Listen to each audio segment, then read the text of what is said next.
This session is on regulatory reporting. It's something that CME has experience with. Certainly we have views on.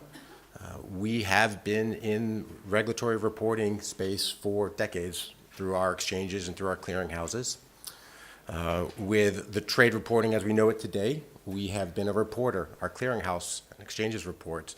We report in many places in the US and Canada, the EU, Australia, Singapore, Hong Kong, so we know a little bit about reporting there. And we also operate a trade repository. We operate trade repositories in the US, in Canada, the EU, Australia, and soon Singapore. So truly a global perspective on reporting. So hopefully I'll be able to use that as a basis to make my comments. And then finally, lastly, we're active in discussions around the overall evolution of trade reporting, including in many of the international standard work discussions that happen. So the EMIR review, I'd like to start there. And I think it's right that we take time to stand back, take a breath, and observe what is working and what can be improved. And in that I see progress in the effort, but does it go far enough? Certainly it's positive that we're removing the backloading requirement. Certainly it's positive that we're looking for areas where some of the smaller market participants can be phased out of the reporting. Certainly it's positive to see here some of the discussion moving towards single-sided reporting or the correct terminology, but in all intents single-sided. But have we really seized the opportunity to address some of the more structural aspects of reporting? What about leading the world in a design that streamlines reporting and also sets up for greater global harmonization of how that works? So there is momentum in treating ETDs differently than OTC for reporting. I knew there would be a few points shared about ETDs, and so I didn't put any of that in my material, but certainly I would concur with the points that are raised. If we acknowledge that the trading world is largely delineated between cleared and non-cleared, why wouldn't we carry that over to trade reporting? If it was a main G20 Pittsburgh Summit objective to increase the adoption of the move towards centralized clearing, shouldn't we be putting carrots in place to incentivize that move, one of which could be the reduction of reporting burdens on market participants and the other intermediaries?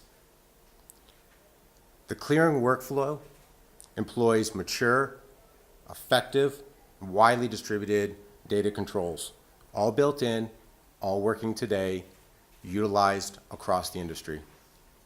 It's the system that cash is moved against daily, if not intraday. We should be able to have confidence in that.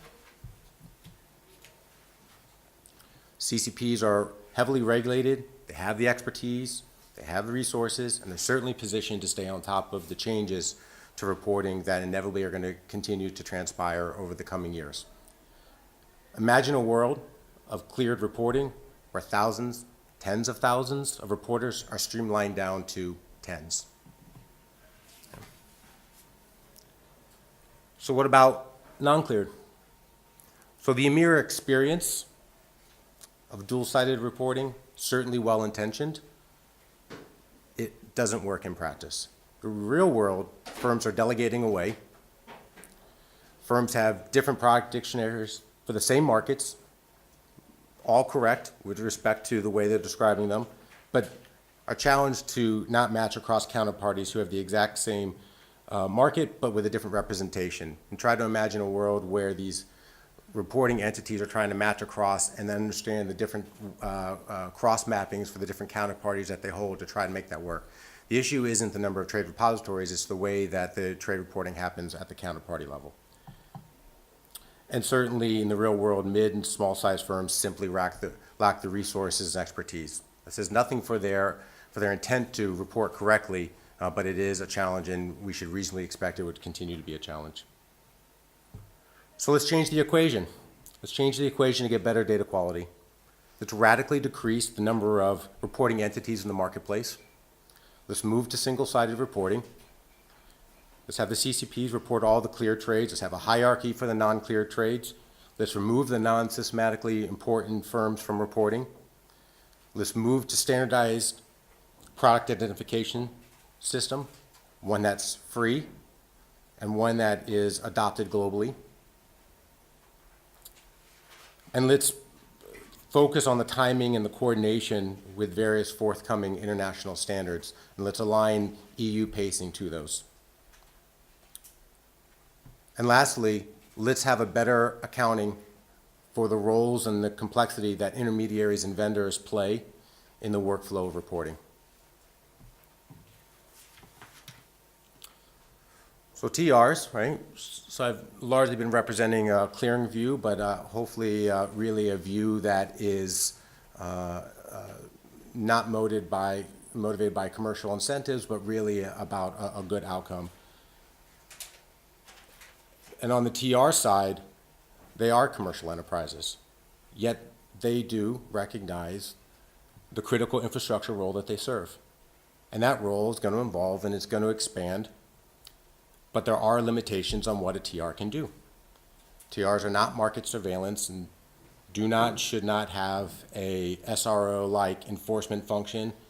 They are largely a system based off of implementing defined and prescribed rules to ensure that the specifications for data are adhered to. But subjectivity determinations of data accuracy, those really are beyond the role of the TR. So for example, a TR can determine if a timestamp or a currency code correctly conforms. However, a TR is not positioned to determine if the price or the size are correct, or a number of other fields that are being considered for a TR to evaluate the quality of data being sent in. And as we consider reporting rules, let's also consider the supervisory function. This too is an evolutionary space. So let me give you two illustrative contrasting examples. In the first instance, there was an initiative such as the Trace Portal, which gains access for NCAs to pull data. This is an alternative access method in addition to what largely was the two pre-existing access methods, NCAs going in through TR portals and TRs pushing files to directories for retrieval by the NCAs. The Trace Portal comes in beyond the requirements of EMIR, mandated without consultation, and while is well-intentioned and conceptually does make a lot of sense, the costs can be significant and do directly impact the financials of the TRs, and more importantly, impacts the funding of other candidate work, like building in methods to improve the data controls and to be able to offer additional services to the market participants. And that's saying nothing about the cost to continue to maintain this additional functionality on a go-forward basis. And so with that, I would say that entirely new functional aspects to reporting or significant new requirements or guidance on existing functionality should go through a public consultation process, a cost-benefit analysis, and there should be reasonable implementation timelines, as well as considering the existing infrastructures already in place when these new components come into play. By example of now the 3 ways for NCAs to access data. The contrast to that, a more recent example, it was mentioned that there's a November 1st implementation date for the RTS Rewrite, except it's not November 1st, because November 1st is a Wednesday. And I think everybody in the room knows a major wide industry scale implementation midweek is highly risky and something that no one would ever want to do.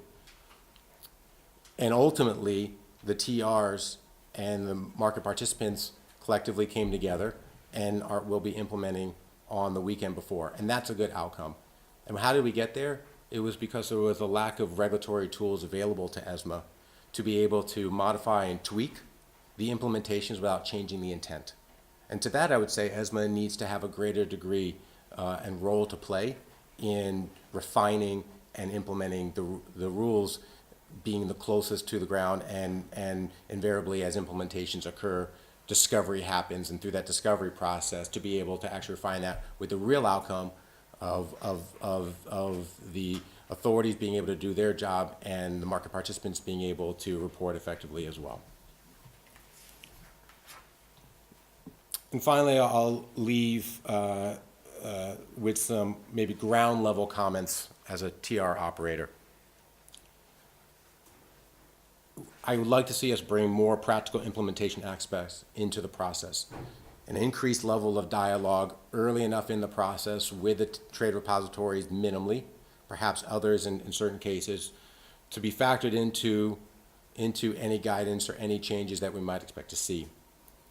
Better understanding of some of the technical limitations that currently sit within the industry, perhaps maybe with the TR operators themselves, and to consider that the rate of data and the growth of that is only going to exacerbate any potential issues that are existing now, and to look for alternative ways that avoid some of those cliffs that we can see on the horizon that we're racing towards. Understanding some of the downstream impacts. It's a large ecosystem. There's a lot of moving parts. It's impossible to envision that any authoring body could contemplate or consider all of those aspects, and going towards some of my earlier points, finding a way to incorporate some of that into the process, and ultimately having the flexibility to adapt and evolve. Thank you.